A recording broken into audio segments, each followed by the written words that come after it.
In this module, we shall discuss about Human Development Index.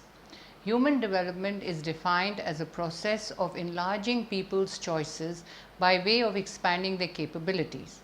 Income is one of the many choices faced by the individuals, though not the only choice. Therefore, an increase in income is not the same as an increase in human capabilities. Human capability, as defined by Professor Amartya Sen in explaining the concept of economic development, is the freedom that a person has in terms of choice of functioning.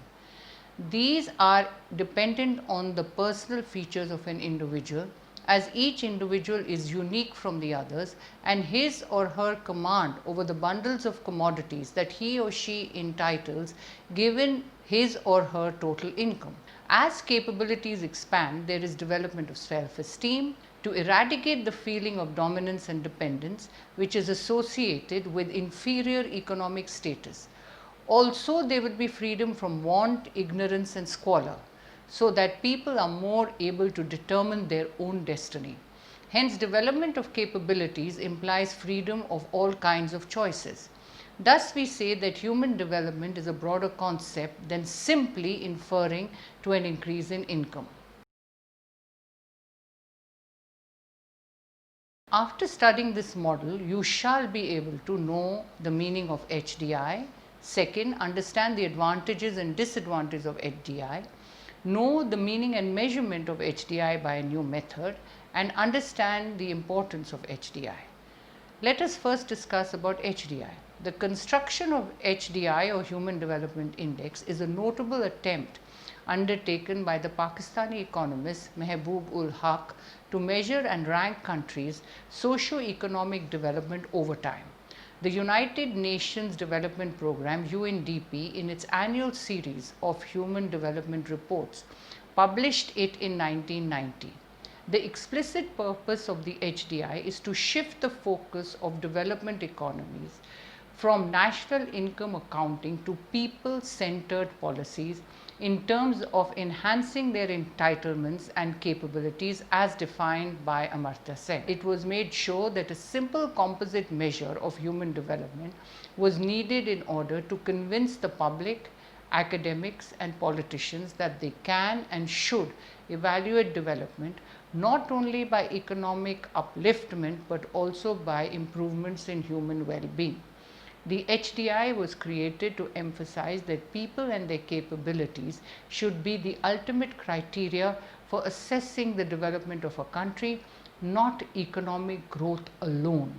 The HDI can also be used to question national policy choices, asking how two countries with the same levels of GNI per capita can end up with different human development outcomes. These contrasts can stimulate debate about government policy priorities. It can also be said that the purpose of HDI was to shift the focus from economic growth to economic development, as the latter is a multi-dimensional process that can forever alter the stationary state so that the economies can move to a higher trajectory of well-being. Moving on to the old methodology of HDI till 2009, HDI is a composite index. The key dimensions of the HDI are in terms of three social indicators: an index of population health and longevity, to HDI measured in terms of life expectancy at birth, which is defined as the number of years a newborn infant could expect to live if prevailing patterns of age-specific mortality rates at the time of birth stay the same throughout the infant's life. Knowledge and education as measured by the adult literacy rate with 2/3 weighting and the gross enrollment ratio with 1/3 weighting.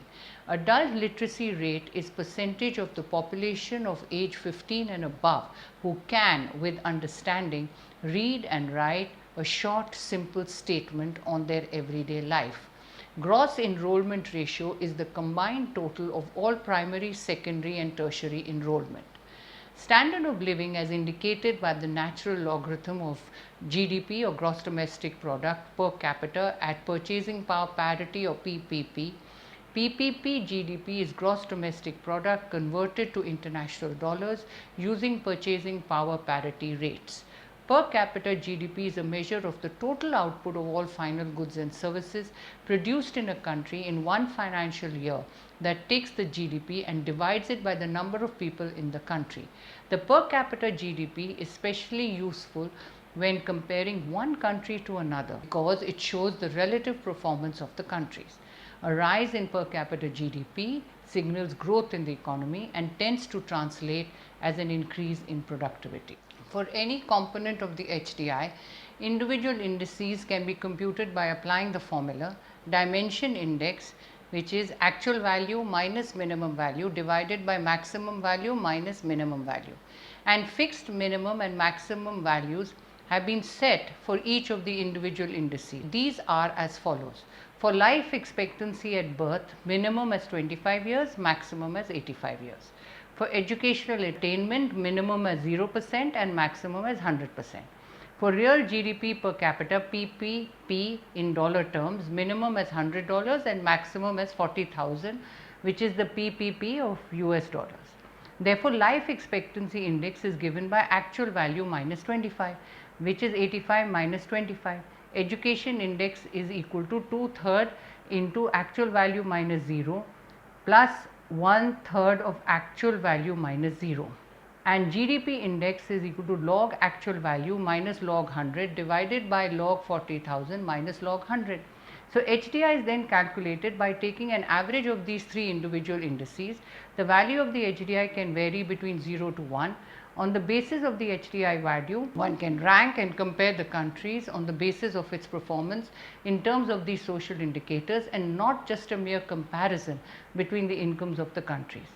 Higher HDI implies higher human well-being, which further implies that the quality of life is better off in this country vis-a-vis the other country. Advantage of HDI. HDI is a composite index that tries to capture the building blocks for sustained economic development of any economy. That is, it takes into account the performance of the economy in terms of health and education, which are the important components of human capital. And as any economy progresses, the role of human capital becomes increasingly vital. It also divulges that a country with low level of income can do significantly better in terms of other parameters of development and vice versa. Two countries having the same amount of national income can be poles apart in terms of HDI value. So, inferences can be made about the potential of the long run performances of the two. Disadvantage of HDI. The problem of HDI is that it allows a mutual substitutability within all three dimensions which are used, and that similar countries which are very close in ranking that can have significantly different development in particular dimensions in a close look. HDI is an average of the individual indices. Therefore, the problem with any average, that is it being affected by extreme value, is there with HDI also. So, high value of HDI might just be because of high value of any two individual indices. Hence, it has a bias for the rich countries. In HDI, equal weights are given to all indices, which make it subjective and difficult to interpret in concrete terms. Gross enrollment ratio is an appropriate measure of education index, as it does not take into account the percentage of dropout rate at each stage. The role of quality, especially when HDI is covering the impact of social indicators, becomes important to assess the well-being of the population. However, it appears to be missing in the calculation of HDI. New method of calculating HDI. It was published on 4th November 2010 and updated on 10th June 2011. The basic three dimensions of the new HDI remains the same, that is index on health, education and income of a country. The measure of long and healthy life remains the same as life expectancy at birth, whereas the index on a decent standard of living and education has changed. Education index, it has taken as the average of mean years of schooling, MYS in years, and expected years of schooling, EYS in years. MYS is the average number of years of education received by people ages 24 and older, converted from education attainment levels using official duration of each level. EYS is the number of years a child of school entrance age can expect to spend in a given level of education. A decent standard of living is GNI per capita minus gross national income, which is GNI, and PPP in US dollars, is the sum of value added by all resident producers plus any product taxes, less subsidies, not included in the valuation of output, plus net receipts of primary income, which is compensation of employees and property income from abroad. The difference between gross domestic income GDI and GNI is the net factor income received from abroad. In the globalized world, there are cases where GNI may be a better indicator of a country's economic performance than GDP. Case of a nation such as Ireland, for example, where large scale repatriation of profits from foreign companies located there far exceeds the income flows from overseas. So much so that Ireland's GNI was 20% below its GDP in 2011, which means that although Ireland attracts substantial foreign investment that contributes to its economic growth, a big chunk of the profits arising from such foreign investment does not remain in the nation. Hence, GNI is a superior indicator of Ireland's performance than GDI, since the latter overstates the strength of the Irish economy. Importance of HDI in developing economies. Economists like Adam Smith, J.S. Mill emphasize the idea that freedom to lead a valuable life is intrinsically important to human beings, and hence the motivation of development economics is seen as uncompromisingly on the growth of income. In other words, the entitlements that a person possesses are tremendously important at the first place. Entitlements, as defined by Amartya Sen, are the commodity bundles that a person can command in the society using the totality of rights and obligations that he or she faces. Rights represent the benefits that are derived out of the different set of goods, and obligation is a sort of cost, that is in terms of the price tag attached to these set of goods. Entitlements generate the capacity to do certain things. They lie at the center of what we can do and what we can't do. Therefore, in this context, the development economics has shifted its focus to take a more inclusive view of economic development, which emphasize not only on material possessions but also on the kind of use that one can make out of these entitlements. Hence, we can say that the growth of income is not an end in itself. Real freedom depends on one's capability to make the most effective use of alternative combinations of entitlements. These human capabilities are dependent on a number of factors other than income. Of these, two most important factors affecting human capabilities are education and health. Good and proper education develops personality of the people, provides physical and mental standard, and transforms people's living status.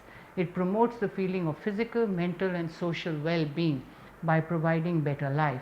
It helps us to earn recognition and respect in the family and society. It provides freedom from dogmatic values and negative thoughts. It helps in developing additional skills that are required in this ever-changing technological world.